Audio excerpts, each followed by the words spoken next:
Bueno, buenos días a todos, a todos los que nos acompañan el día de hoy en esta plática especial que nos da el doctor Carlos Villegas Mercado. Él viene de la Facultad de Odontología de la UACH. Te voy a leer una pequeña reseña de él.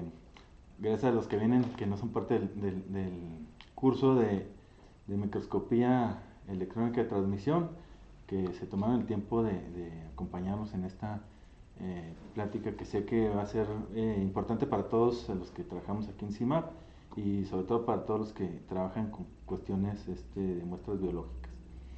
Me voy a poner a leer aquí sentado lo que tengo de reseña del doctor.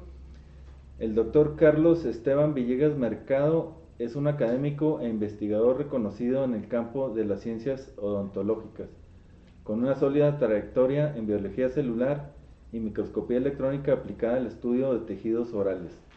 Egresado como cirujano dentista por la Universidad Autónoma de Sinaloa, obtuvo los grados de maestro y de doctor en ciencia por la Universidad Nacional Autónoma de México, ambos con mención honorífica. En el ámbito docente, se desempeña desde el 2021 como profesor de tiempo completo C en la Facultad de Odontología de la Universidad Autónoma de Chihuahua, donde imparte asignaturas a nivel de licenciatura, maestría y doctorado. Ha ocupado cargos estratégicos como vocal del área de biología de la Asociación Mexicana de Microscopía y Microanálisis, corresponsable del Laboratorio de Ciencia Básica de la Facultad de Odontología, líder del cuerpo académico UACH CA 153 y presidente del Comité de Investigación y Ética de la misma facultad.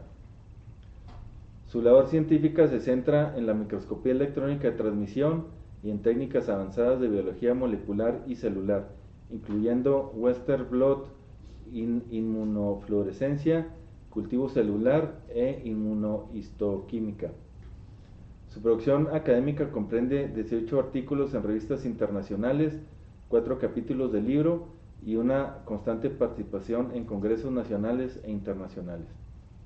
El Dr. Villegas ha recibido diversos reconocimientos, entre los que destacan el M&M Student Poster Award en el 2016, otorgado por la Microscopy Society of America, así como su pertenencia al Sistema Nacional de Investigadores SNI en el nivel 1. Estos logros reflejan su compromiso con la investigación de excelencia y la formación de nuevas generaciones de profesionales en el área odontológica y biomédica. Démosle la bienvenida al doctor Carlos Villegas, quien nos va a dar más o menos como una hora y media, ¿verdad? Tienes para comenzar. Bueno, déjate paso acá el control.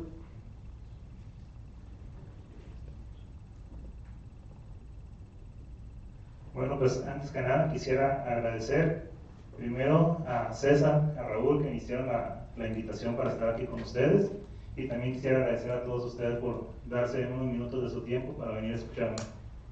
Espero que esta plática les sea de utilidad y que les agrade, y por qué no, si surgen algunas relaciones de colaboración, pues estamos en toda la disponibilidad. Nomás pon el PowerPoint. Bueno, el título de la plática es Preparación de muestras biológicas para microscopía electrónica. Estaba escuchando y vi en el programa que vieron algo de preparación de muestras. Lo que no sé es qué tipo de muestras vieron en la clase pasada. ¿Me podrías decir un poco? Polvos,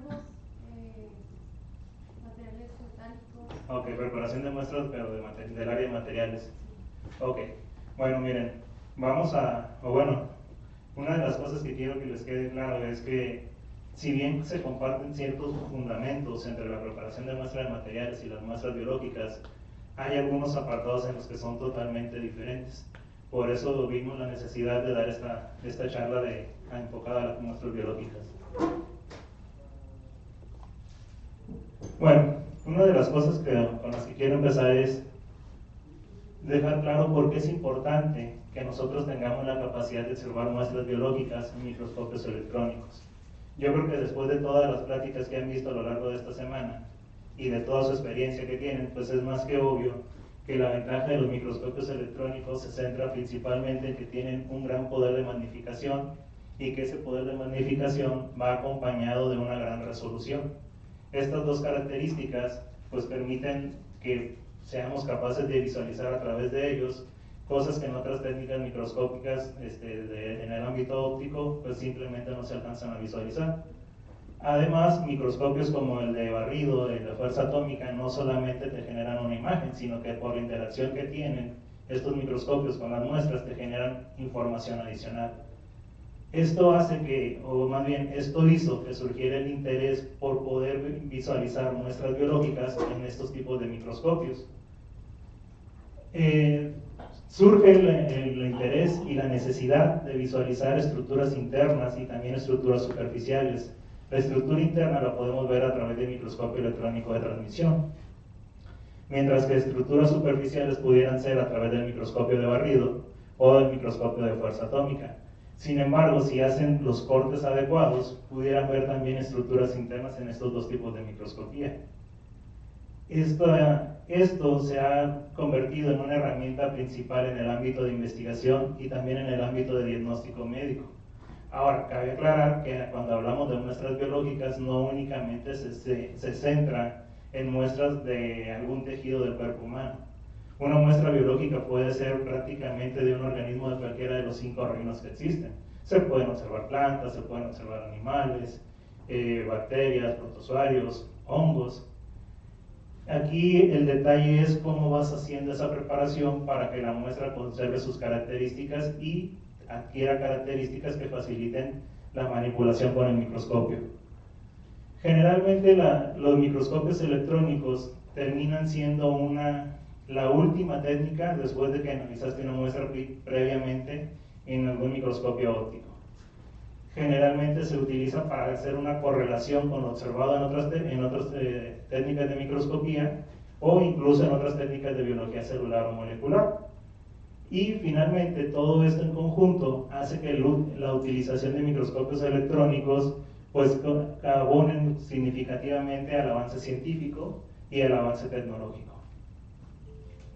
Ahora, ya dejamos claro que es importante tener la capacidad de ver muestras biológicas. Ahora lo importante es irnos dando la idea de qué es lo que tenemos que hacer para poder visualizar esas muestras biológicas. Aquí les pongo una secuencia, una imagen de una secuencia de cómo se va degradando una fruta simplemente por estar expuesta al medio ambiente una vez que se es cortada del árbol. Esta imagen es representativa porque cuando nosotros tomamos una muestra, por ejemplo, yo que soy odontólogo del área de la odontología, pues una de las muestras que más usamos es muestras de encía. Cuando nosotros hacemos la pequeña cirugía para quitar el pedazo de encía, en cuanto lo quitamos del cuerpo del paciente donador, tenemos que prepararla de inmediato porque si no empieza a suceder esto. La muestra se va degradando, pierde soporte sanguíneo, pierde la oxigenación, pierde el medio de difusión de productos de desecho. Entonces, en el caso de una muestra biológica, es importante estar preparado para que en cuanto vas a tomar la muestra, inicie el procesamiento de la misma. No te puedes dar el lujo de ir a un hospital, tomar la muestra, regresarte para acá y acá empezar el tratamiento de la muestra. Tiene que ser lo más inmediato posible. Ahora, ¿por qué se da este fenómeno? Generalmente pueden ser dos opciones. Lo que les comentaba de la encía, se pierde la irrigación sanguínea, por lo consiguiente, nutrientes y medio para eliminar desechos, o puede también que se dé por la activación de enzimas proteolíticas. Estas enzimas, cuando se activan, empiezan a descomponer el cuerpo o la muestra. Entonces, una de las principales acciones que se tienen que hacer en el procesamiento de muestras biológicas es evitar este proceso. Ahora, otro punto. Generalmente, si nosotros queremos observar esa muestra, por ejemplo, en un microscopio electrónico de transmisión o en un microscopio de barrido, estos dos microscopios necesitan vacío para poder funcionar, para que se genere una imagen adecuada con la suficiente calidad y resolución. Si ustedes toman una muestra biológica y la meten a un ambiente de vacío, generalmente, bueno, pasan dos cosas. Si toman la muestra y la meten a la torre del microscopio, la humedad que lleva la muestra, si es poca, pues va a hacer que tengan una imagen muy mala, muy borrosa, con poco detalle. Pero si es mucha la humedad, puede generar una falla eléctrica, una descarga eléctrica y un mal funcionamiento del equipo. Entonces, un segundo punto que hay que hacer con las muestras biológicas es deshidratarlas, así como en esta imagen. Las muestras biológicas se tienen que deshidratar, se tiene que remover todo el componente acuoso de la muestra. Pero hay otro detalle. No sé si ustedes sabían, pero el agua, una de las características que tiene es que no se puede comprimir. ¿Se habían dado cuenta de eso? Si ustedes toman, por ejemplo, una jeringa vacía con puro aire y aprietan el émbolo, lo van a poder comprimir. Pero si llenan esa jeringa con agua y aprietan el émbolo, no van a poder comprimirlo. Es más fácil que se rompa la jeringa a que ustedes compriman algo del agua. Uno de los motivos por los cuales las muestras biológicas son tan ricas en agua es precisamente para aprovechar esa propiedad del agua, de no compresibilidad, y que eso sirva como un soporte estructural. Entonces, cuando nosotros hacemos la deshidratación de la muestra, retiramos ese soporte estructural y la muestra queda lábil, queda pues frágil. Si no se hiciera ninguna otra manipulación, sería una muestra que prácticamente con moverla muy fuerte se pudiera dañar. Entonces aquí lo que se hace es una inclusión en un material que tenga la suficiente fluidez como para poder llenar todos los espacios donde estaba el agua, pero que tenga un método en el cual se le pueda inducir un endurecimiento para que pueda recuperar esa resistencia mecánica que tenía con el agua. Entonces ya llevamos, primero aquí, para solucionar esto, pues tenemos que hacer una solución de fijado. Para solucionar el problema de la humedad, un proceso de deshidratación. Para solucionar el problema de la falta del soporte estructural del agua, una inclusión en resina. Ahora, ustedes ya deben de tener muy claro que una muestra en microscopía electrónica de transmisión, el portamuestras es muy delgado, es una fichita, no sé, de micras de grosor. Para poder tener una muestra biológica ahí dentro del microscopio, pues necesitamos cortar esa muestra. Ahora, si ustedes recuerdan el funcionamiento o el principio del funcionamiento del microscopio electrónico de transmisión, es que los haces de electrones tienen que atravesar la muestra, y para que puedan hacer eso, pues la muestra tiene que ser de un grosor lo suficientemente delgado para que permita el paso de estos electrones sin que se desvíen tanto y generen una buena imagen. Para poder hacer esto, necesitan cortar esa muestra para que quede del grosor adecuado. Ahora, cortar una muestra suena como algo muy sencillo, y bueno, pues hazle un corte. De hecho, hay aparatos, ¿sí ubica qué es esto? ¿Qué es? ¿El jamón? Ajá, la cortadora de jamón. Hay aparatos que tienen un principio solamente, no estoy diciendo que se pueda hacer lo mismo. Muy similares, colocas una muestra en una posición y tiene una parte que corta, y al estarlo pasando, pues se van haciendo cortes más o menos del mismo grosor. Pero si ustedes quisieran cortar una muestra biológica, imagínense que, no sé, están trabajando con ratas y van a trabajar con el muslo de la pierna de la rata, y ustedes quieren cortar ese muslo de la pierna de la rata. Si lo quieren cortar así, tal cual sale de la rata, va a ser muy difícil. Es más, ¿cuántos de ustedes les ha tocado que al hacer una carne asada quieren cortar la carne? Si ustedes les dijeran, ¿sabes qué? Te reto a que hagas cortes cuadraditos con ángulos de 90 grados en todas las esquinas. Es muy difícil, prácticamente imposible. Pero si ustedes congelan esa carne, ya endurecida la carne, es mucho más fácil hacer los cortes con la dirección necesaria y con la angulación necesaria. Aquí se usa una estrategia similar.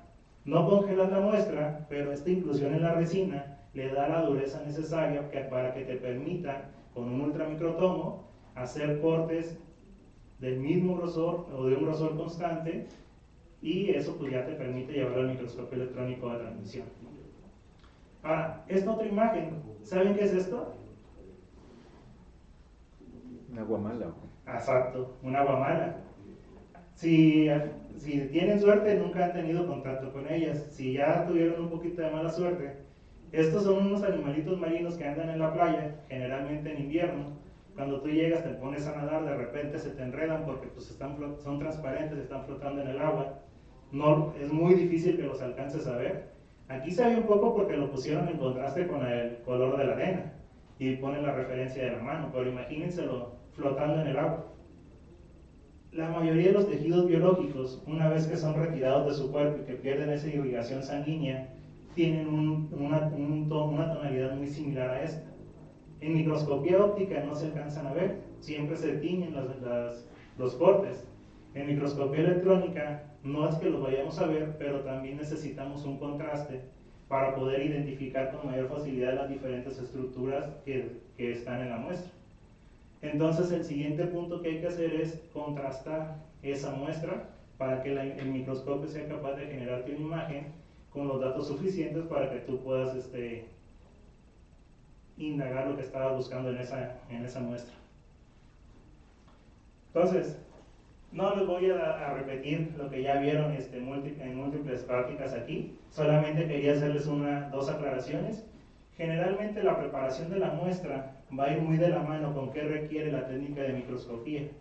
En el caso de la microscopía de transmisión, pues como les decía, es un espacio muy pequeño aquí en este punto, necesitas una muestra muy delgada y como está en un ambiente de alto vacío necesitas que esté deshidratada por completo y que esté embebida en una resina para que esa deshidratación junto con el vacío no haga que la estructura de la muestra colapse. Esta es una preparación de muestra para microscopía óptica. Esta es una preparación de muestra para microscopía electrónica de transmisión. Ambas comparten ciertas similitudes y, por ejemplo, aquí yo ponía estas siglas hacen alusión a las características que yo les estaba diciendo que requiere la muestra. La R necesita ser representativa de lo que estás analizando. Si tú estás tomando, por ejemplo, un pedazo de encía, lo que tú vas a observar debe de ser estructuralmente igual a lo que estaba dentro del paciente, porque si no ya no es una muestra representativa de lo que tú querías ver. ¿Cómo logras esto? Utilizando una solución de fijado con un procedimiento adecuado para que ese fijado mantenga las estructuras a como estaban en el paciente. Necesita dureza, ya les expliqué por qué necesita dureza. Para que se corte y para que resista el alto vacío que hay en la columna del microscopio. ¿Cómo logran la dureza? Con la inclusión en resina. También se necesita que se puedan hacer cortes uniformes, pues era lo que les decía hace rato. De igual manera se logra con la inclusión en resina. Y finalmente necesita poder ser contrastada. Y aquí pues lo que hay es diferentes técnicas de contraste. ¿Qué procesos debemos de realizar con una muestra para poder tomarla del paciente donante y llevarla hasta el microscopio de transmisión? Necesitamos fijarla, necesitamos deshidratarla, incluirla en la resina, hacer cortes y poder contrastar estos cortes. Ahorita les voy a ir explicando cada uno de estos pasos. El primer paso, como les decía, es la fijación. Esto se debe hacer lo más rápido posible. Si estás trabajando con muestras de algún paciente, lo ideal es que tú lleves tu solución de fijado al momento de hacer la toma de la muestra. En cuanto sale la muestra del paciente, se coloca en un recipiente con solución de fijado. Otra que era la forma en la que me tocó trabajar a mí era con células. Entonces, desde que trichinizaba las células, las ponía en la solución de fijado. Entre más rápido hagan ese paso de la toma de la muestra a la solución de fijado, mucho mejor. Ahora, el procedimiento de fijado generalmente incluye glutaraldehídos o paraformaldehídos. El protocolo que en nuestra experiencia funciona mejor en muestras biológicas es utilizar paraformaldehído al 4% combinado con glutaraldehído al 2.5%. Ahora ustedes se podrán preguntar, ¿por qué usar dos? ¿Por qué uno no basta? Aquí el detalle es que cada uno de estos dos fijadores tienen diferente tasa de penetración en el tejido y también tienen diferente afinidad por las biomoléculas que se encuentran. Uno se adhiere más rápido a las proteínas, otro se adhiere más rápido a los lípidos o a los carbohidratos.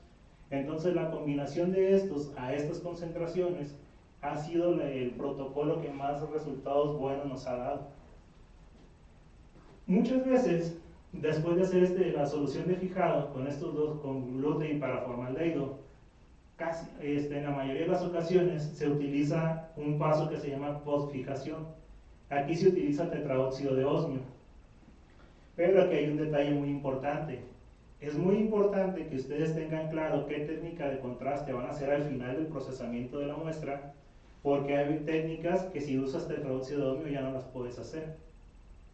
Entonces aquí es importante que desde que ustedes van a tomar la muestra, ustedes ya tengan muy claro en su mente qué técnica de contraste van a utilizar al final para saber si le ponen tetróxido de osmio o no. De hecho, también hay veces que dependiendo de la técnica de contraste varía la resina que debes de utilizar. Bueno, si en la mayoría de los casos se utiliza tetraóxido de osmio, el tetraóxido de osmio da esta coloración como una línea negra en todas las membranas. El tetraóxido de osmio tiene una alta afinidad por los lípidos que forman las bicapas lipídicas, entonces te da un contraste general. El siguiente paso, ya una vez que hiciste la fijación y posfijación si es necesario, el siguiente paso sería hacer la deshidratación. En el caso de las muestras biológicas, la manera más eficiente que hemos encontrado para deshidratar efectivamente las muestras es utilizando etanol, concentraciones ascendentes de etanol, que empezamos desde 30%, 50, 70, 80, 90, 96 y terminamos con etanol absoluto. Y esto generalmente se hace por periodos de 10 minutos. Muchas veces nosotros lo que hacemos es el procesamiento de muestra, lo hacemos en tubitos Eppendorf. Entonces la muestra está aquí en la punta del tubo Eppendorf y nada más se pone el etanol correspondiente y con una pipeta posterior se retira para estar haciendo los cambios de etanoles. Una vez que termina la deshidratación, el siguiente paso es algo que se conoce como preinclusión. Aquí se utiliza un producto químico que se llama óxido de propileno. El óxido de propileno nosotros lo conocemos como un agente intermediario. ¿Qué quiere decir esto? Que facilita la transición del ambiente etanólico en el que se estaba dando la deshidratación al ambiente de una resina epóxica en el cual se va a dar la inclusión. Ahora, este óxido de propileno tiene una característica muy significativa, es altamente volátil. De hecho, siempre se tiene que trabajar en una campana de extracción y hay veces que cuesta trabajo tomarlo con la pipeta porque se empieza a evaporar de la pipeta y tú ves cómo se te está volando. Ahora, por esa misma característica es que se utiliza para la preinclusión. Lo que se hace es en el tubito de Eppendorf hacer una proporción de 50% de óxido de propileno, 50% de resina. Los mezclas, los agitas muy bien y esa mezcla de óxido de propileno con resina es la que va a hacer la preinclusión. ¿Qué hacemos nosotros? Llenamos el tubo Eppendorf con esta mezcla, lo sellamos y lo dejamos sellado por un día. Como este óxido de propileno es altamente volátil, ustedes lo observan y van a estar viendo que está como recirculando.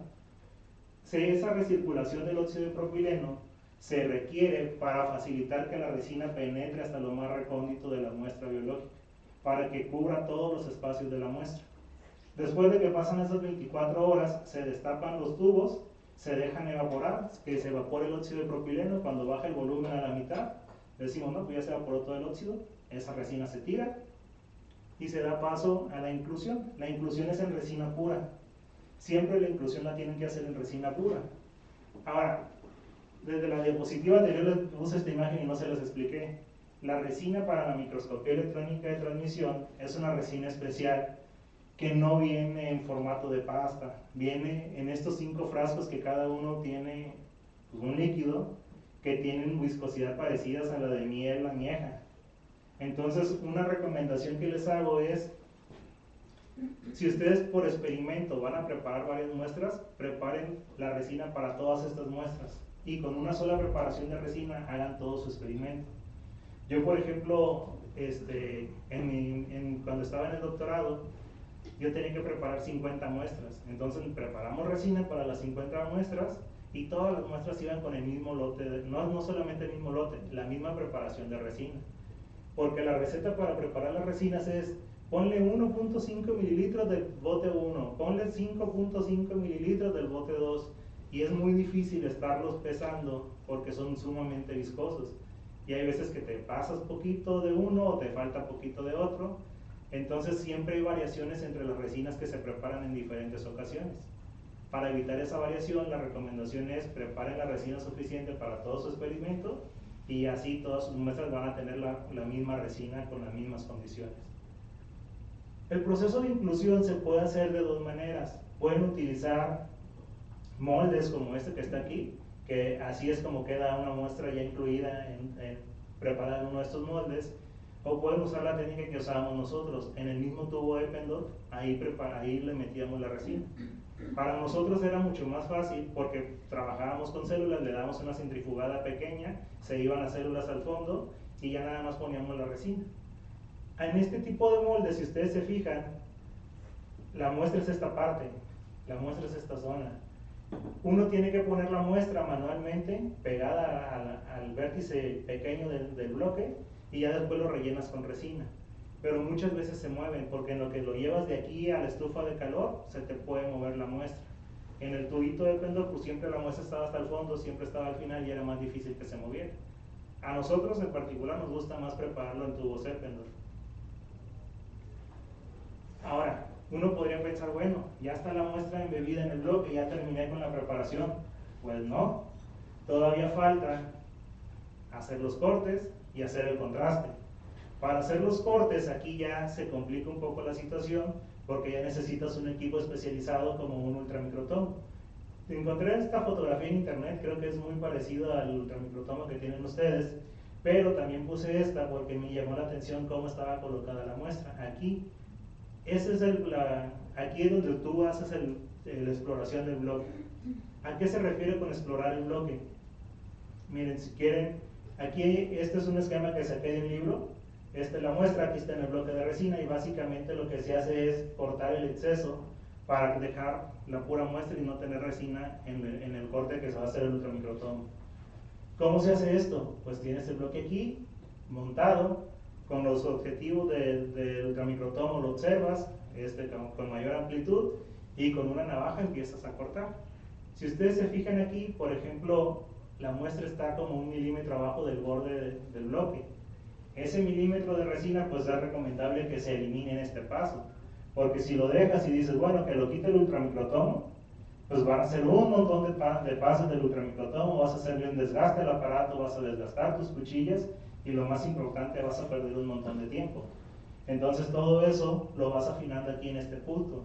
A final de cuentas te debe de quedar aquí, esta es la muestra, ya totalmente delimitada, sin resina excedente, y sobre todo tienes que hacer que resalte esta pequeña pirámide que se talla. Si ustedes se fijan aquí en las indicaciones del libro de microscopía, cómo debe de quedar un bloque ya tallado, aquí te enseñan, esta sería la imagen, que diga la muestra, y debe de hacer un trapecio. No sé exactamente a quién descubrió eso, pero después de mucho ensayo de prueba y error, se dieron cuenta que la forma geométrica que funcionaba mejor en un ultramicrotomo para que haga los cortes de manera secuencial, siempre con el mismo grosor, es este trapecio.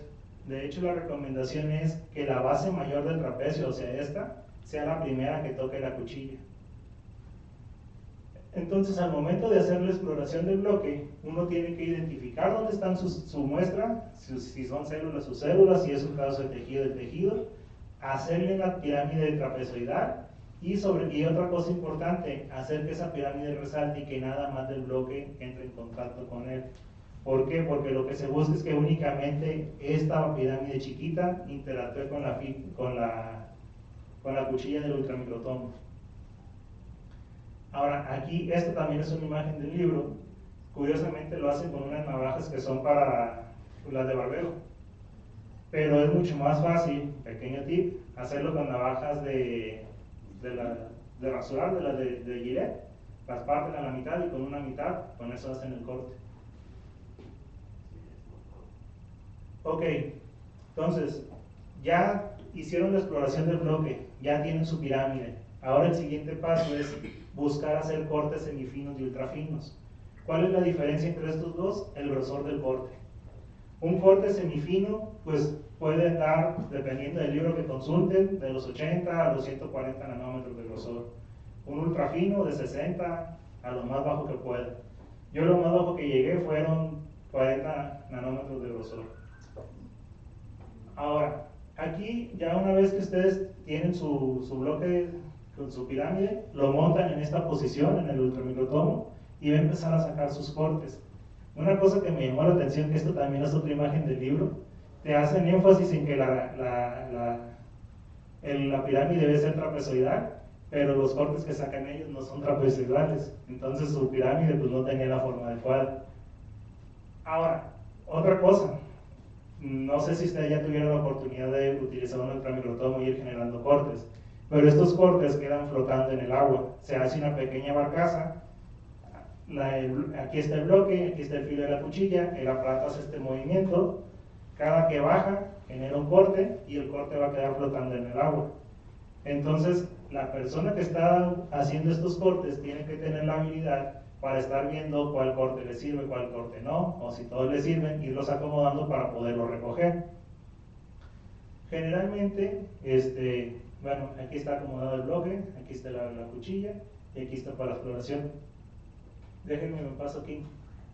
Generalmente se trabaja con este tipo de herramientas. Se generan unos palillos en los cuales se les pone una pestaña o una ceja, y con esa pestaña o con esa ceja es con la que se mueven los cortes. Cuando yo empecé en microscopía yo pensé que me estaban engañando, yo pensé que era broma, pero resulta que no, sí lo hacen así, y de hecho lo encontré en internet en otros lados, así que es técnica común. Y la otra herramienta que se hace en unas asas metálicas. Nosotros los hacíamos con alambre de cobre. Aquí no parece alambre de cobre, pero es la misma forma y la misma función. Y con esta lo que haces es tocar el agua donde están los cortes, generar una burbuja, y en esa burbuja te lleva los cortes para colocarlos en otra superficie. Eso lo puedes hacer si tú quieres hacer una tinción con un colorante rápido de eso para determinar si tiene la estructura que tú estabas buscando. Yo, por ejemplo, buscaba nucleolos, y lo que hacía este proceso, le ponía azul de toluidina y se marcaban todos los nucleolos. Entonces yo contaba cuántos nucleolos había por cada campo y veía si valía la pena seguir el procesamiento hasta llevarlo al microscopio, o mejor hacía una pirámide en otra zona. Cuando ya tú estás seguro de que los cortes que estás haciendo te están generando la suficiente cantidad de zonas de interés, entonces dices, bueno, pues ya no los voy a sacrificar en semifinos, ahora hago ultrafinos, y en vez de sacarlos con la burbuja, ahora los recojo con la rejilla que se va a llevar al microscopio, que es este punto. Tomas la rejilla con una pinza, la volteas, tocas el agua y te llevan los cortes. Ahora, ese paso suena muy sencillo, pero muchas veces te cuesta trabajo dominarlo. Las primeras veces a mí se me doblaban todos los cortes, me quedaban todos hechos bola, o yo pensaba que me los había llevado y después los veía ahí flotando y decía, chis, ¿cómo de estar en la parte de arriba se fue a la parte de abajo? ¿Quién sabe? Pero el chiste es que tienes que dominar todas estas funciones para que tú puedas ir obteniendo resultados de tu procesamiento. Ya cuando dominas la técnica, que ya dominas el ultramicrotomo, que te salen todos los cortes de manera ideal, se generan este tipo de tiras de cortes. Esos son cortes secuenciados. Ahora seguiría el último paso, que sería el contraste. Como les decía, en las muestras de microscopía óptica se contrastan con colorantes. En muestras de microscopía electrónica se contrastan con elementos que tienen un elevado peso atómico para que generen un contraste al momento de que interactúen los electrones con ellos. La técnica de contraste básica en microscopía electrónica de transmisión es acetato de uranilo al 2% y citrato de plomo. Se hacen soluciones acuosas de ambos por separado. El acetato de uranilo tiene este color como de marcador de marcatextos. El citrato de plomo queda blanco. Pero hay dos formas para que ustedes hagan este paso. La que muchos libros mencionan es así como esta: colocar la rejilla encima de la gota del acetato de uranilo. Se le llama por flotación. Aquí solamente tienen que tener cuidado de que la cara donde están los cortes es la que debe interactuar con el acetato de uranilo. A mí no me gustaba tanto esa técnica porque tienes que hacer un movimiento medio extraño con la muñeca al momento de colocarlo. Nosotros lo que hacíamos era meterla dentro de la gota y dejarla por inmersión. Nada más que aquí la diferencia es que los cortes deben de quedar hacia arriba. Esto es relativamente sencillo. El siguiente paso es hacer lavados. Tienes que hacer los suficientes lavados como para que se retiren todos los elementos, pero tienen que hacerse de manera lo suficientemente gentil para que no se dañen los cortes, que no se rompa la membrana de foam bar y que no se te pierdan. Y aquí les cuento algo que me pasó las primeras veces que yo hice eso. Como me dijeron eso de ten cuidado, no vayas a perder los cortes, la primera vez el lavado se hace por goteo. Con una mano estás con la rejilla y con la otra mano estás con el gotero. La primera vez yo lo hice muy poquito, muy poquita agua, goteo muy espaciado, y al momento de verlos en el microscopio pues estaba todo lleno de artefactos, todo sucia la muestra. Me dijeron, tienes que lavar mejor. La siguiente vez que hice, pues dije, pues ahora sí le echo agua con ganas. Le eché mucho, el goteo rápido, y cuando lo fuimos a ver al microscopio, pues ya no había nada. Se desprendió la membrana de foam bar y se perdió todo. Entonces aquí, aunque es un paso que suena muy sencillo, decir, pues lávalo por goteo, también te lleva cierto tiempo el calibrar el movimiento, la presión, la inclinación. Ya después de eso, pues lo secas con un papel filtro y pasas a lo del citrato de plomo, que es más o menos lo mismo, o por flotación o por inmersión dentro de la gota. Y ya después de eso, ahora sí, llega el día del juicio final, llevas tu muestra al microscopio y tú rezas porque se vean así como estas. Pero les advierto, las primeras veces que lo haces, generalmente no te pasa, a menos que tengas unas manos privilegiadas. Entonces, una de las cosas que también les quería comentar es que esto del procesamiento de muestras biológicas es largo, a veces es tedioso, a veces es frustrante, y tienen que lidiar con todo eso si ustedes quieren trabajarle en esta zona. ¿Tienen alguna pregunta? ¿No? Bueno, vamos a hablar entonces de cómo se hace el procesamiento de muestras, pero para microscopía de fuerza atómica. Ya no nos vamos a detener tanto en los principios ni en las causas, aquí nos vamos a ir directo a lo que nos interesa. Bueno, les dejaba aquí el funcionamiento del principio básico del microscopio. Aquí no hay un alto vacío, pero sí hay puede ser interacción directa o puede ser una interacción cercana entre una punta y la muestra. Nosotros lo que hicimos en el caso de preparación de muestras biológicas para fuerza atómica es hacer más o menos los mismos pasos que para microscopía de transmisión. Las únicas diferencias era que no hacíamos cortes ultrafinos, hacíamos cortes semifinos. Esos cortes semifinos los tomábamos con el asa en la burbuja, los poníamos en un portaobjetos y ese portaobjetos era el que llevábamos al microscopio de fuerza atómica. En el laboratorio en el que estaba, desarrollaron esa técnica en la cual a partir de cortes semifinos preparados para microscopía electrónica de transmisión se podían observar también a través del microscopio de fuerza atómica. Entonces pues, es relativamente sencillo. Si ya dominas el de microscopía de transmisión, para verlo en fuerza atómica pues es mucho más sencillo. Y si ya tienes la experiencia para sacar cortes ultrafinos, pues los semifinos se te hacen mucho más fácil. En el caso de la microscopía de barrido, el método de funcionamiento es un poco más parecido al de transmisión, en el sentido de que también hay un vacío y que hay electrones que interactúan con la muestra. Entonces, en este caso también se necesita del proceso de fijación, se necesita la deshidratación, aunque aquí las muestras que hemos preparado para microscopía de barrido no se hace la deshidratación en concentraciones ascendentes de etanol. Aquí lo que se hizo fue utilizar un secado de punto crítico y dio buenos resultados. Ya después se monta la muestra en el soporte, que generalmente ese soporte lleva una cinta conductora de electricidad y se termina cubriendo con un material conductor, que puede ser carbón o puede ser oro, dependiendo de las necesidades que tengan tanto de su muestra como de lo que quieren evaluar. Y ya para terminar, les quería contar un ejemplo de una de las investigaciones que hemos realizado en las cuales se aplicó todo esto del procesamiento de muestras para microscopía de transmisión. Como les dijeron al principio, pues yo soy odontólogo, entonces el proyecto que quería realizar, pues por mi interés tenía que ser del área odontológica, pero como estaba en un laboratorio donde se trabajaba microscopía, pues era combinar área odontológica con microscopía, con técnicas de microscopía. Entonces, lo que decidimos abordar fue un problema que se llama enfermedad periodontal. Les hago el comercial rápido. La enfermedad periodontal es una enfermedad que se caracteriza por la destrucción de los tejidos que dan soporte al diente.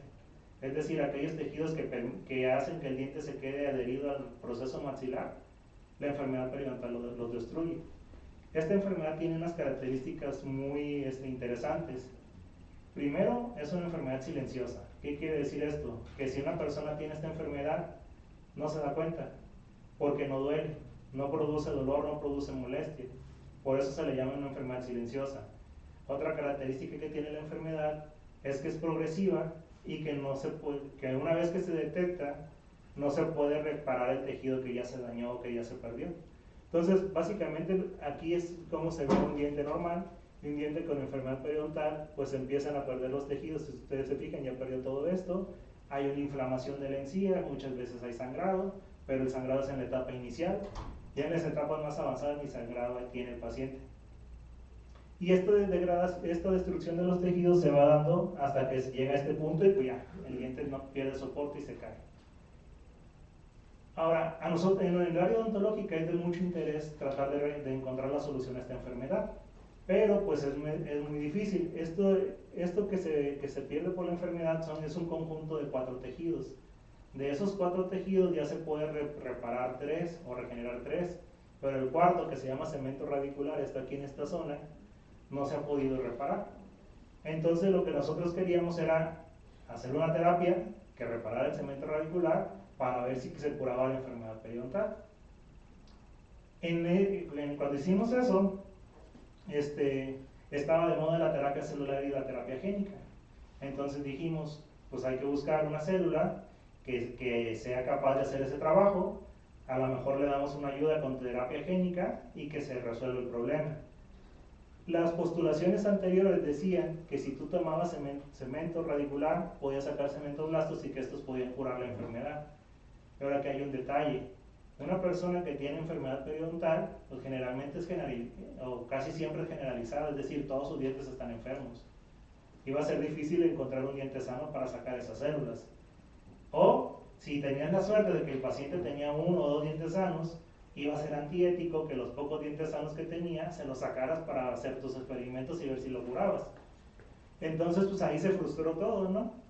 Y llegamos nosotros con una apuesta diferente. Dijimos, sacamos células de la encía, hacemos una transfección de genes que conviertan a la célula en cementoblasto y ya con eso hacemos la terapia celular y terapia génica.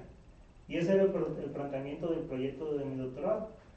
Tomar células, expandirlas en cultivos, en laboratorio, ya que tenías en la cantidad suficiente, hacer la transfección del gen, ponerlas con un andamio, regresarlas al sitio de la infección y curar la enfermedad periodontal. Pero cuando ustedes quieren hacer una terapia nueva, sobre todo para uso en humanos, pues tienes que probar primero que funciona y después tienes que probar de que no va a ocasionar ningún otro problema secundario. Casi todo esto ya estaba aprobado por otros compañeros, compañeros de laboratorio, pero lo que faltaba comprobar era que no iba a ocasionar ningún daño, que la terapia génica no iba a causar ningún daño.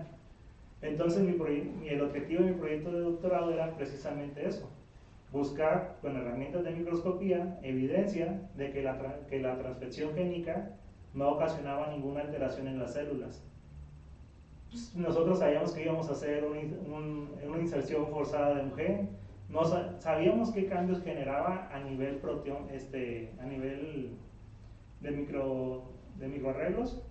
Se sabía que sobreexpresaba 1200 genes y dejaba de expresar como 900 genes, o sea que ocasionaba un cambio significativo en las células, pero no sabíamos si el funcionamiento tradicional de las células se afectaba o no.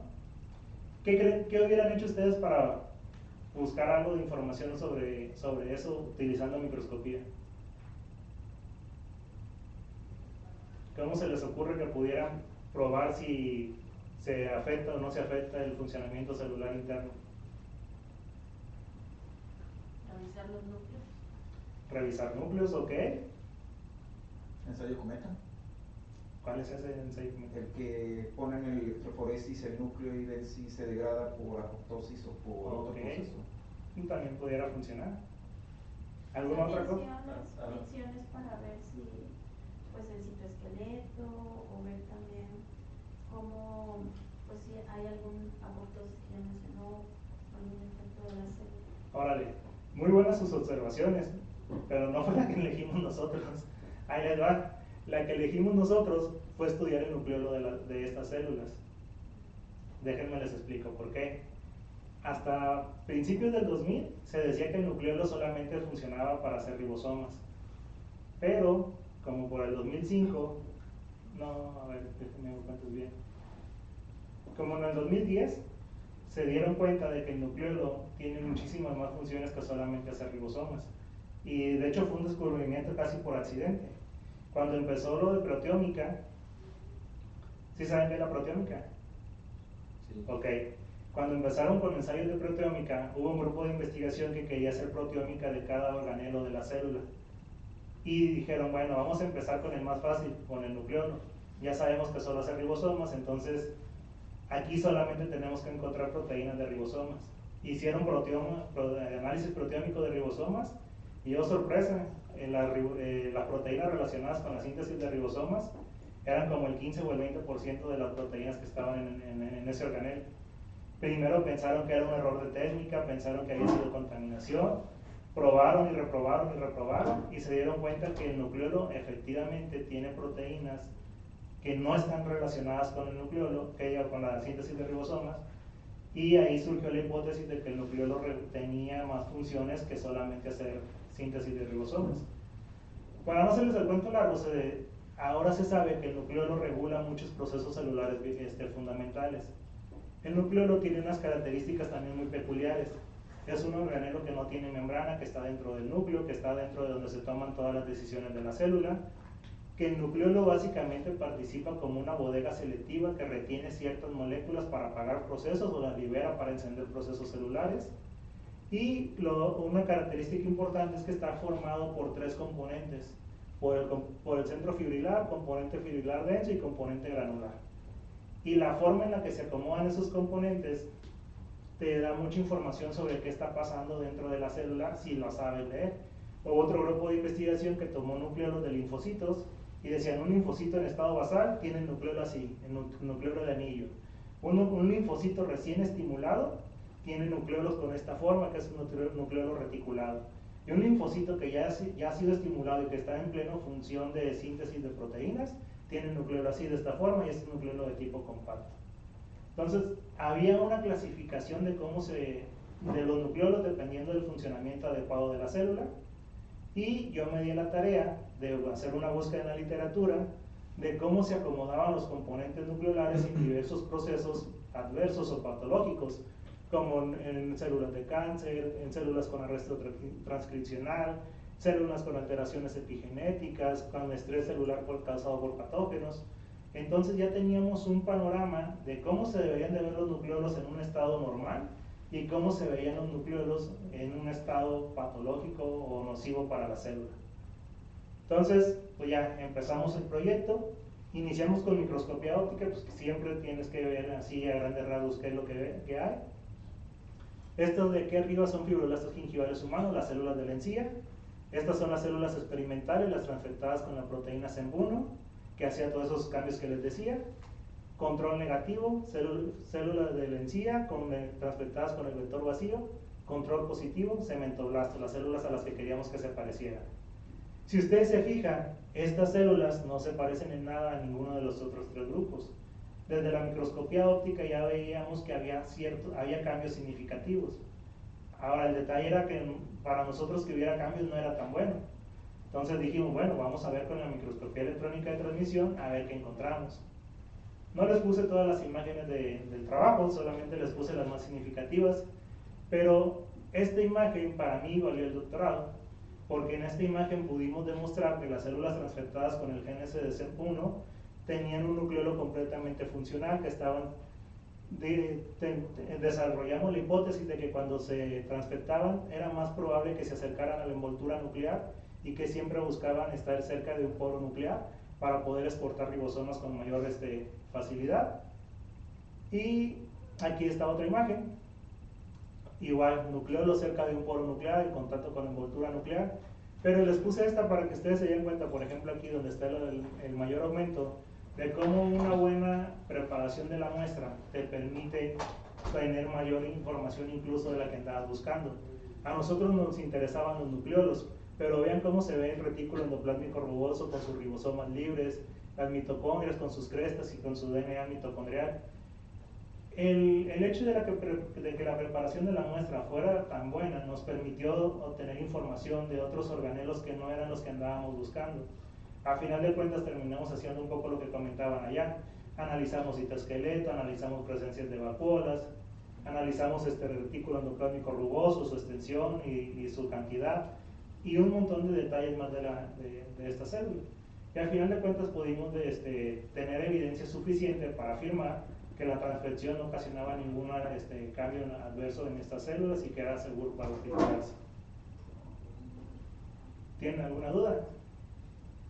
¿No? De los cambios genéticos que mencionaba, que eran más de 1500, los evaluaron contra quién? Contra la misma célula sin transfectar. Y de hecho, ahorita que preguntas eso fue lo que al final decidió que ya no se continuara con esa línea de investigación. Estructuralmente y funcionalmente no había ninguna alteración, pero los cambios genéticos sí eran sumamente considerables. De hecho, ya cuando se analizaron los genes que se encendían y que se apagaban, se encontró evidencia de que se estaban encendiendo y apagando oncogenes.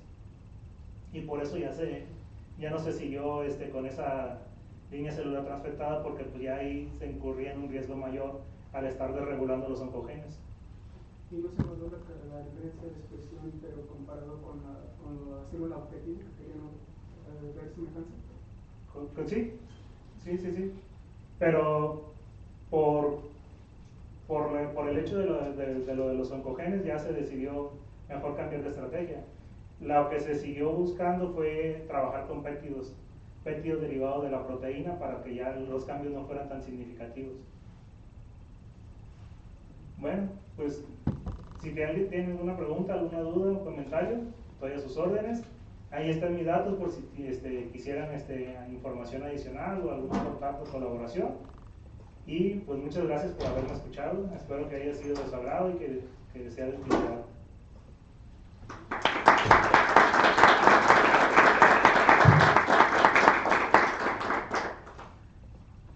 Bueno, tenemos unos minutos para preguntas, jóvenes. Adelante. Respecto al proceso de la inclusión, que mencionaba que era hasta más eficiente hacerlo en un tubito de pendor. Y cuando se agrega la resina pura, que sí que no muestra las que quede al fondo, que ayuda a la centrifugación y todo eso, ¿cómo se evita que queden burbujas de aire? Pero eso, ¿qué tanto puede afectar el hecho de que, bueno, yo cuando he hecho otro tipo de técnicas, suelen quedar burbujitas de aire en ese pendor? ¿Cómo se evita o qué recomendaciones tienen? Pues mira, lo que hemos visto nosotros es que generalmente tratamos de vaciar la resina con cuidado, principalmente para no regarla, ¿no? Pero tratamos de hacerla tomamos un palillo de madera, la hacemos en forma de espátula y con eso tomamos y con eso la vamos poniendo. Básicamente la vamos agregando como por goteo. Y después de eso, las dejamos un rato así a temperatura ambiente para que se asiente, se precipite, si hay burbujas salgan, y ya después de eso lo llevamos a la estufa de calor para que ya se polimerice. Entonces yo creo que nosotros no hemos tenido ese detalle de las burbujas, pero yo creo que se debe precisamente a esas dos cosas, a ir agregando la resina poco a poco, y lo que hacemos es no dejar caer la resina desde arriba, sino que la tratamos de poner lo más cercano posible abajo. Por eso hacemos esta espátula con un palillo. Y la otra que la dejamos, no sé, unos 30, 40 minutos, así a temperatura ambiente para que se asiente, si hay burbujas salgan y ya después la llevamos a polimerizar. Sí, porque las burbujas, por ejemplo, originales que se quiten con la muestra era con esta fase de preinclusión, ¿no? Que ayuda a que esté burbujeante y eso evita que, bueno, salga todo, pero en la muestra. Pero acá viene la preparación ya de esa muestra, era lo que, sí. Así, como igual podría funcionar capilaridad, que se vaya como por la pared del tubo para que quede abajo. Nada más que hay veces que es muy viscosa y tarda un montón y te desesperas. Nosotros por eso lo hacíamos y lo ponemos así hasta abajo, cada gotita hasta abajo. Gracias. ¿Sí? Hola Carlos, Hola. muchas gracias por la presentación, estuvo muy padre. Carlos, el control de la relación o la proporción de las resinas dependiendo de ese, digamos, el control de las proporciones, creo que son 5 o 4 resinas para TEN, ¿no? Te permite utilizar para más de una visualización la muestra. Sí, sí, de hecho, por ejemplo, en el laboratorio había veces que había compañeros que preparaban, no sé, unos 20 mililitros, no usaban todo, pero la guardaban en un congelador. Nada más el detalle es cuando la vas a volver a utilizar, sacarla con tiempo para que se tempere y que vuelva a recuperar la poca fluidez que tiene, pero sí se puede estar guardando y utilizando. Lo ideal es que, por ejemplo, si vas a hacer un experimento largo, como el que les decía, de preparar 50 muestras, pues prepare resina solamente para ese y que te alcance lo suficiente. Pero sí, también es válida la opción de preparar, almacenarlo y luego volverlo a utilizar. Porque también hay veces que dices, la próxima semana voy a usar más, ¿para qué vuelvo a preparar? Mejor preparo todo desde ahorita. Ahí depende más o menos del flujo de trabajo que tengan ustedes y de qué tantas muestras van a incluir. ¿Y la muestra preparada, para cuántas visualizaciones se puede tener más o menos contemplada? ¿Una, dos? ¿La muestra ya en cortes? Sí, ya con resina. Porque tengo entendido que también la quema, ¿no? Ah, ya una vez que llega al microscopio, sí. De hecho, muchas veces no es que se dañe el corte, se daña la membrana de FOMBAR y empieza a papalotear y ya se sale. Pero también depende mucho de qué tanto voltaje le pones cuando tú buscas observarlo. Si utilizas voltajes pequeños a bajas magnificaciones, 1500, 2000, aguantan más. Si tú te dices, no, yo quiero ver tal partícula y me voy a los 100.000 aumentos, ahí el voltaje es más elevado y se daña más rápido la membrana.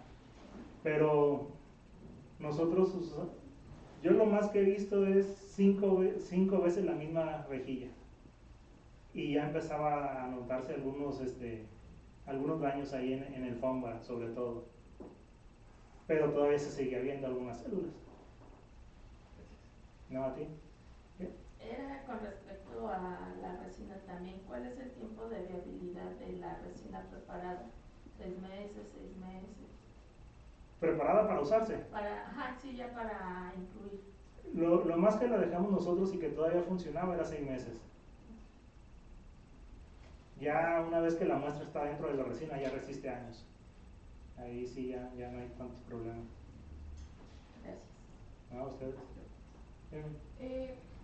En mi laboratorio van a empezar a trabajar con unos, pues como es un diente que está cortado en discos, no sé cómo se llame eso.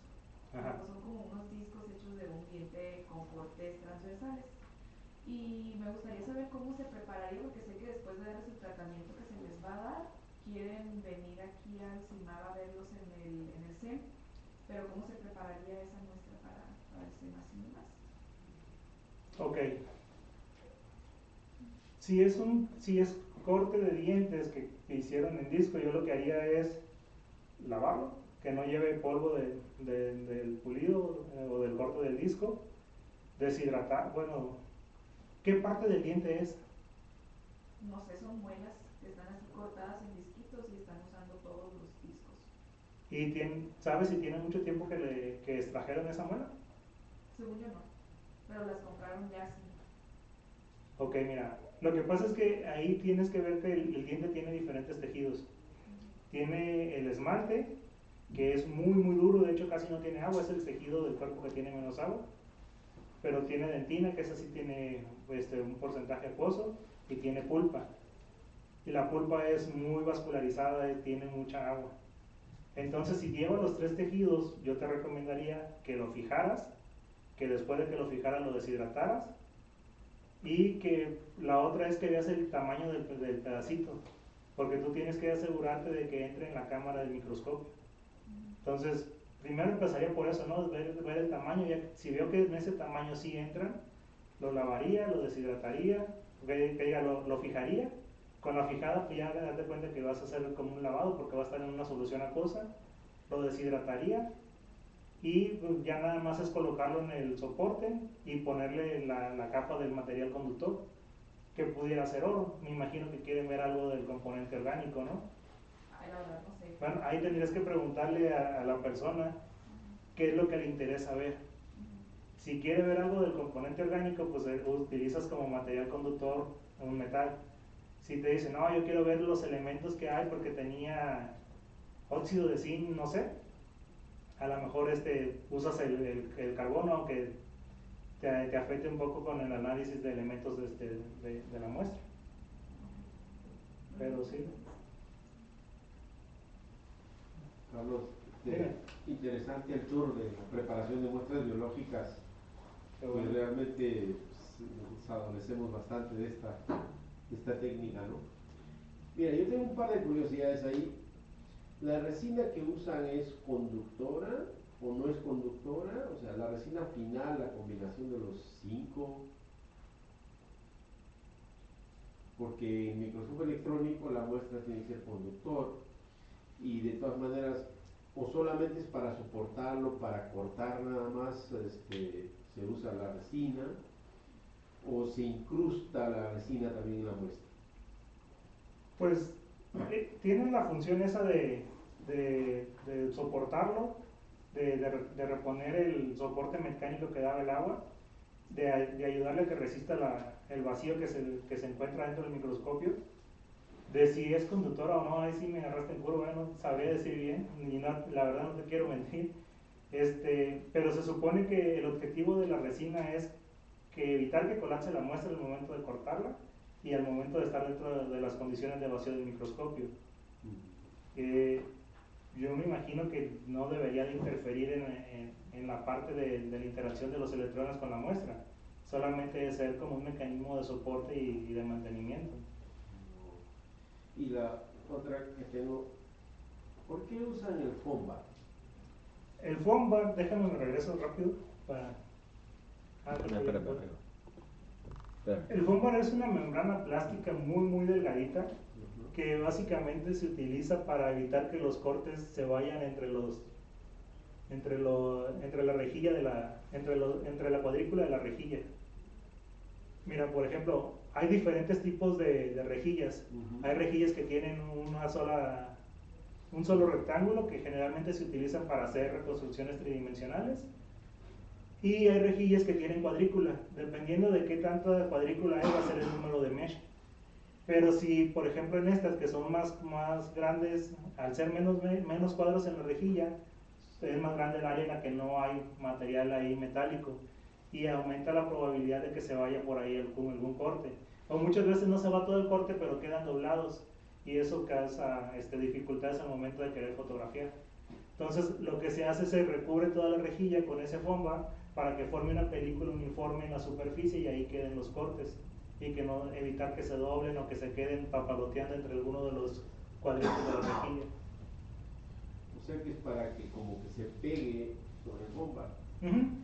Porque, bueno, la experiencia que tenemos es en el área de materiales y generalmente nosotros usamos el Lazy Carbon, que es una membrana de carbón con huecos vacíos o con huecos donde hay una membranita de carbón muy delgadito del orden de 5 nanómetros para soportar las partículas.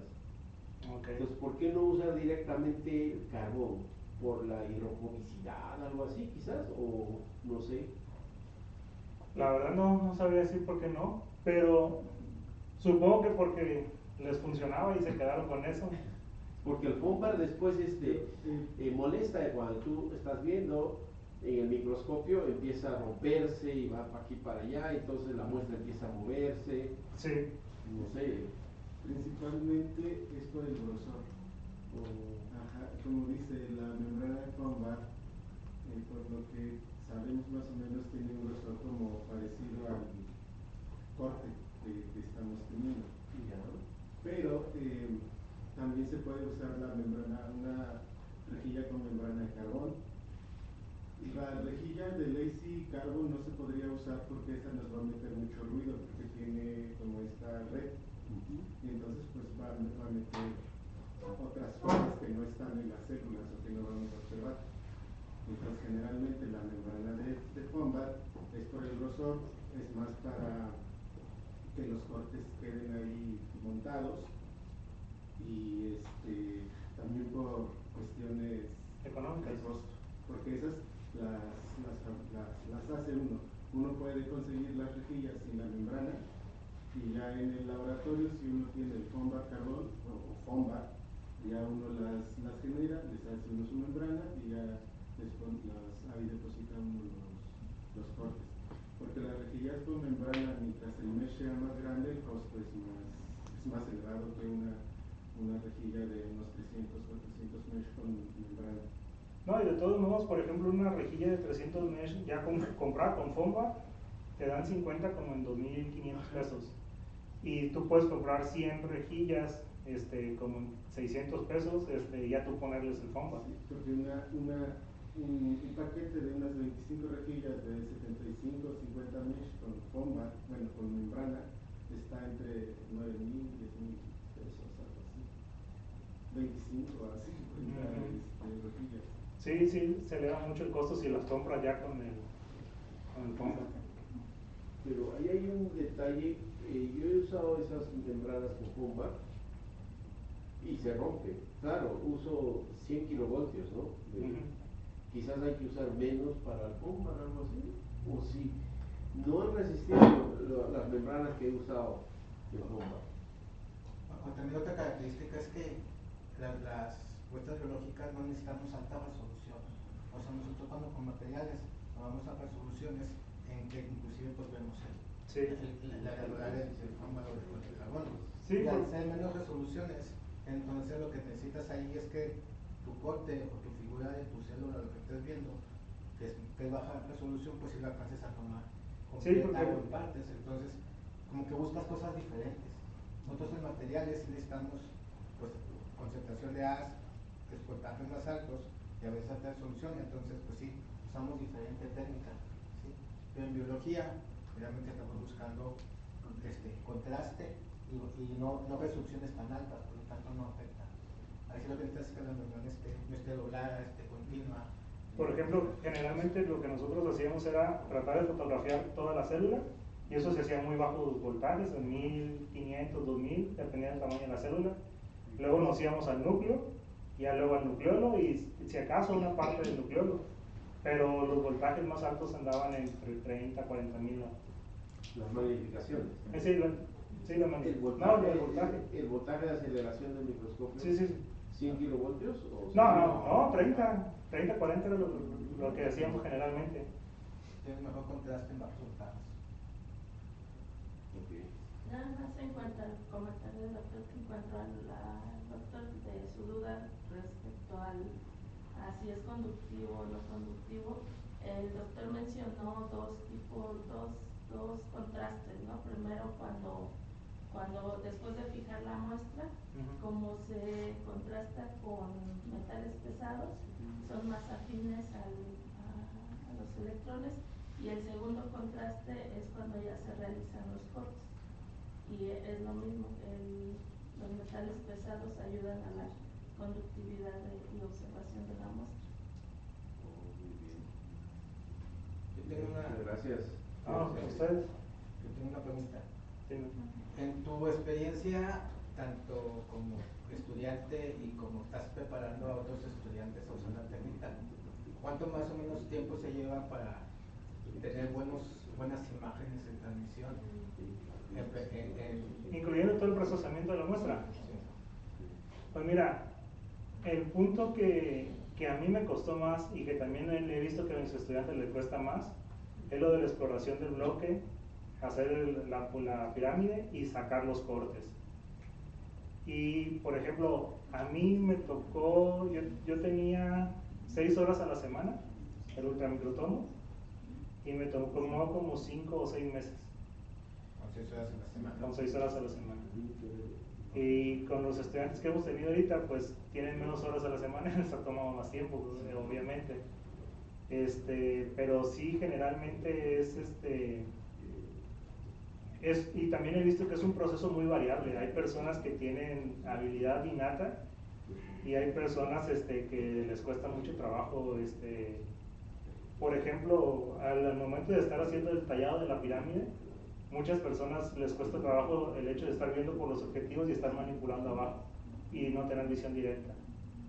O hay otras personas que hacen esa parte bien, pero ajuste de todos los parámetros del ultramicrotomo, les falla alguna cosa o alguna cosa no la ajustan tan bien y eso les complica el trabajo y se empiezan a batallar y se frustran.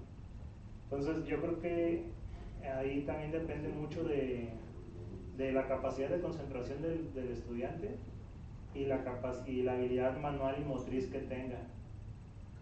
Y desafortunadamente no he visto o no se me ha ocurrido como ejercicios para poder pulir eso mientras no estén en el microtomo, para que no maten el tiempo en eso.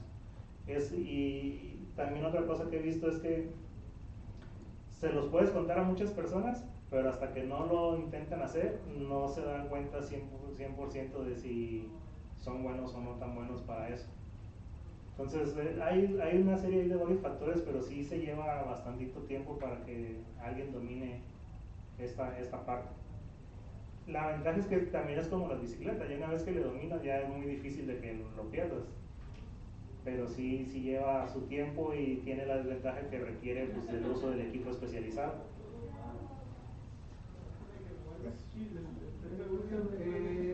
por ejemplo, en este caso por ejemplo, nos permite la técnica ver estructuralmente la célula o el organismo que quisiéramos evaluar. Pero, por ejemplo, si nos interesara ver la ubicación de alguna proteína en particular, tengo entendido que hay anticuerpos, por ejemplo, que tienen estas perlas de oro, que vienen ya acoplados y que nos permite verlo. Este tipo de técnicas, por el uso del anticuerpo dirigidos a cierta zona, ¿en qué momento sería, de todos los pasos que nos comentaste, cuál sería el más adecuado utilizar? ¿Posterior al contraste o es en la etapa de contraste? ¿O dónde son recomiendas hacer este tipo de técnicas?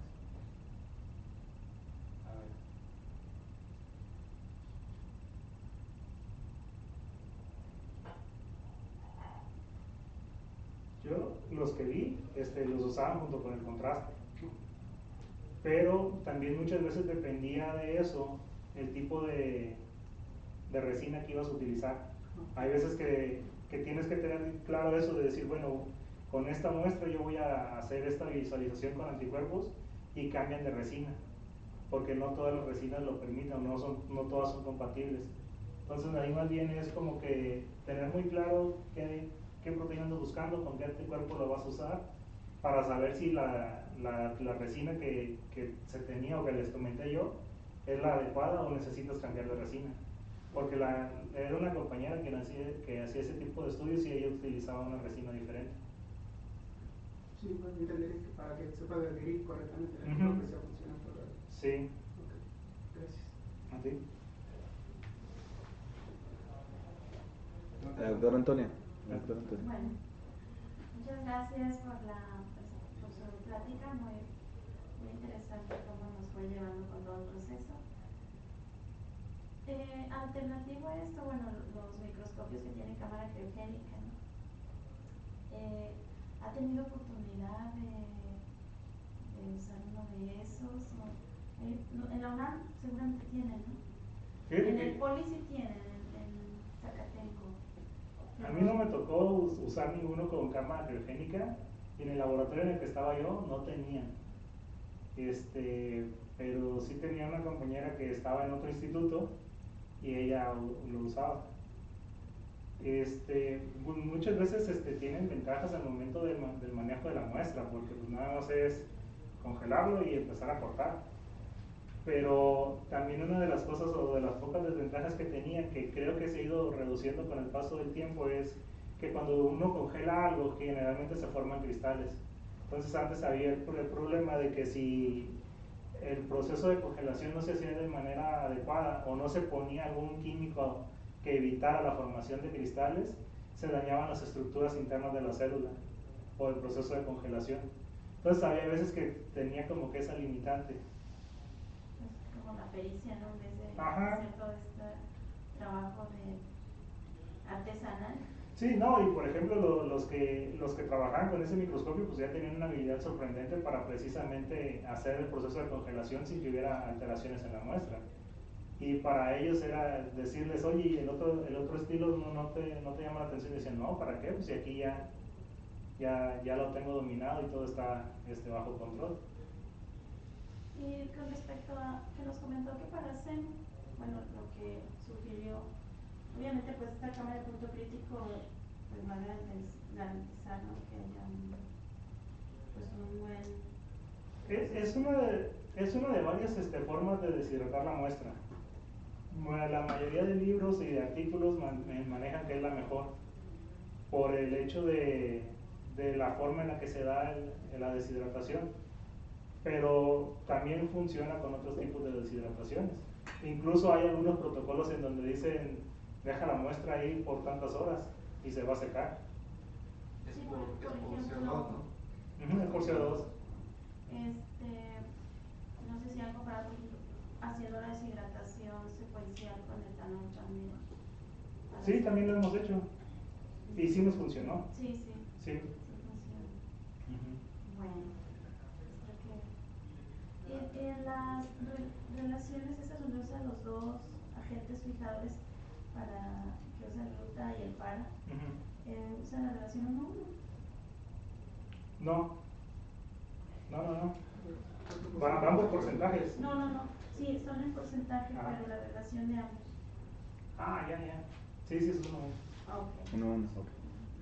Sí, porque estos obviamente van en un porcentaje, 4%. Sí, nada más se calcula el volumen total que quieres y ya haces tu división. Es con el reactivo de Capnos, que ¿Del buffer de carbohidratos? No, creo que buffer de fosfatos con esos dos, y creo que se conoce como reactivo de Capnos. Sí. Una pregunta. ¿Alguna literatura o libro ya de preparación de muestras biológicas o algo que nos ha concentrado la información o algo?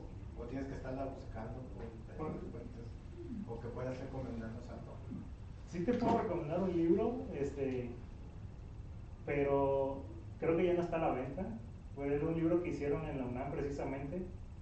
Es de... del doctor Vázquez, sí. Él junto con la doctora Olga Chávez, creo, hicieron un libro de microscopía, es microscopía en general, pero tiene una parte de muestras biológicas. Y de hecho, los protocolos que vienen en ese libro son casi 100% los que me enseñaron a mí, porque mi tutor fue alumno del doctor Vázquez. Entonces, pues básicamente en ese libro vienen todos los protocolos que yo les comenté. Yo tengo una copia del libro, si quieres te lo presto. Sí, para pues sacar una copia. Sí. Gracias. No, control. ¿Mandé? Eso es plagio. Perdón. Si no lo venden, ¿no? Pues no, es que no lo venden. Si lo vendieran lo compraría. Carlos, de las resinas, tú utilizas 5, a mí me tocó utilizar una resina epóxica, de laboratorio, ¿esas son resinas epóxicas o qué tipo de resinas? Sí, son resinas epóxicas, es una sola, son 5 reactivos diferentes para formar una resina. Comúnmente se conoce como PON 812. Pero básicamente cuando lo compras te viene la proporción de cómo lo debes ir mezclando para hacer la resina. Y va a un orden específico, a un volumen específico, y al final nada más lo agitas y ya quedó. Supongo que los frascos chiquitos son los agentes de curado, los que endurecen. Son como los catalizadores de reacción, pero polimeriza solamente por calor. Ya una vez que tienes la muestra en el bloque o en tu tubito de Eppendorf, lo tienes que llevar a una estufa de calor seco a 80 grados y nosotros lo dejamos por 48 horas. Okay. Entonces, mencionaste que la puedes guardar en el refrigerador.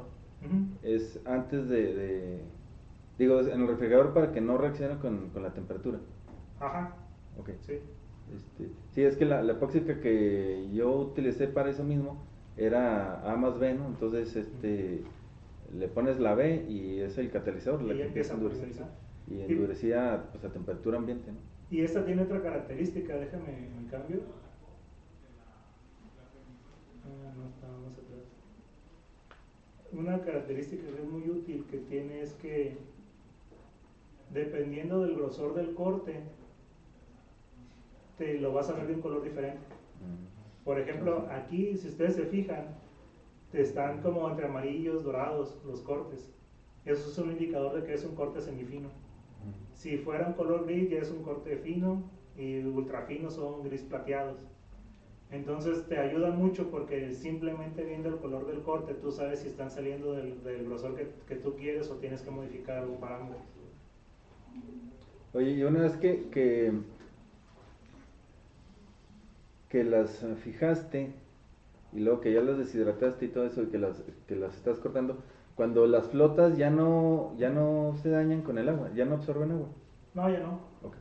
Por la fijación y todo eso que les... Sí, por la fijación y sobre todo por la inclusión de la resina. Ya no. Bueno, otra pregunta más general, ¿no? Lo de la enfermedad esa que estudiaste, no saben cuáles son las causas. Digo, yo me lavo los dientes todos los días, pero pues, son de mis pesadillas, ¿no? De que luego sueño que se me caen los dientes y son horribles, ¿no? Mira, me despierto, digo, gracias a Dios los tengo aquí. La principal causa es mala higiene. O por ejemplo, otra causa es que la persona tenga apiñamiento dental, es decir, dientes como amontonados y que se le dificulte limpiar ahí la zona. Pero no es la única. Hay factores como por ejemplo fumar, compartir utensilios de comida, por ejemplo cuchara, tenedor. Básicamente el intercambio de saliva, incluso hasta por besos se puede llegar a dar. Porque el detalle es que esta enfermedad es ocasionada por bacterias. Si de repente alguien estornuda, echó ahí bacterias y tú pasas y ibas con la boca abierta, puede que te toque la mala suerte de. Entonces es multifactorial. Es muy difícil que tú digas, ay, si evito esto ya no lo voy a tener. Pero lo que también es muy cierto es que si tú tienes muy buena higiene oral, aunque llegue a haber cierta colonización inicial de bacterias que ocasionan la enfermedad, si tú tienes buena higiene y buen sistema inmune, no pasa a mayores. Más bien es como que se junte la tormenta perfecta y varias causas pequeñas desencadenan una enfermedad grave. Lo que sí es recomendable es que, como les decía, es una enfermedad que el paciente generalmente no se da cuenta que la tiene. Entonces, aunque digan yo soy sano y me lavo bien los dientes, sí es recomendable la visita periódica al dentista, porque ahí es donde se identifica de manera fácil. Muy bien. Bueno, muchas gracias. Si alguien tiene más preguntas. Bueno, Carlos, a nombre de la Escuela de Microscopía y de nuestro curso de transmisión, te damos las gracias por todo este tiempo que nos compartiste, pues toda tu experiencia o parte de tu experiencia. Gracias a todos los asistentes y sobre todo gracias a todos por este intercambio de ideas y este buen rato que pasamos muy, muy interesante. Muchas gracias. Un aplauso para nuestro ponente.